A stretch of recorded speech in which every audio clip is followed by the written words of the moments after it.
Hello, Errala Srinivas గారు line లో ఉన్నారు. ఎర్రల శ్రీనివాస్ గారు, నిన్న పోలీస్ స్టేషన్ కి కౌశిక్ రెడ్డితో పాటు మీరు కూడా పోయారు. నిన్న ఏం జరిగింది, అసలు ఇప్పటి వరకు కూడా ఏం జరిగిందండి? వాస్తవంగా ఏమైందంటే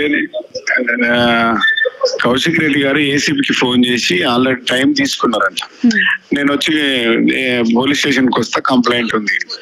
ఏసీబీ గారు 3 గంటలకు టైం ఇచ్చిండు. 3 గంటలకు కరెక్ట్ 3 గంటలకు పోగానే 3 గంటల వరకు ఈయన పోగానే 5 నిమిషాల ముందే ఈయన వెళ్ళిపోయిండు.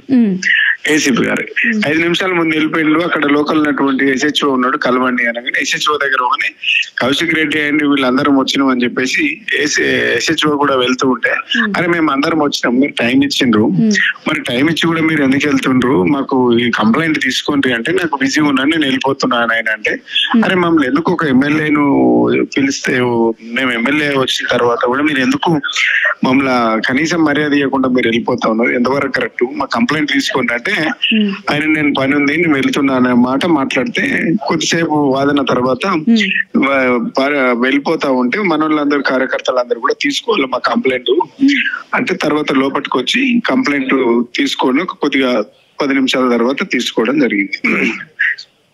కానీ నిన్న జరిగినటువంటి సంఘటన మళ్ళీ ఎంబడే ఇయ్యాల ఫోన్ ఎమ్మెల్యే గారిని అరెస్ట్ చేయడానికి, ఇదంతా నిజంగా కూడా చాలా దుర్మార్గమైనటువంటి చర్య. ఎందుకంటే ప్రజాపాలన అని చెప్తున్నారు, ప్రజాపాలన మరి ఇప్పటి వరకు కూడా ప్రజాప్రతినిధులకే స్వేచ్ఛ లేదు, ప్రజల కోసం మాట్లాడుతున్నటువంటి నాయకులకు స్వేచ్ఛ లేదు, మాట్లాడే స్వేచ్ఛ లేదు, మాట్లాడితే అరెస్టులు, ప్రశ్నిస్తే అరెస్టులు, గొంతు నొక్కే ప్రయత్నం చేస్తా ఉన్నారు. దీన్ని తీవ్రంగా ఖండిస్తా ఉన్నాం. కౌశిక్ రెడ్డి గారి మీద టీఆర్ఎస్ పార్టీ నాయకుల పైన వాళ్ళు దురదృష్టపూర్వకంగా వీళ్ళందరూ కూడా పోలీస్ స్టేషన్ లో కాంగ్రెస్ ప్రభుత్వం కేసులు పెడతా ఉన్నాయి. దీన్ని మేము తీవ్రంగా ఖండిస్తా ఉన్నాం. రైట్, థ్యాంక్ యూ అండి. Thank you.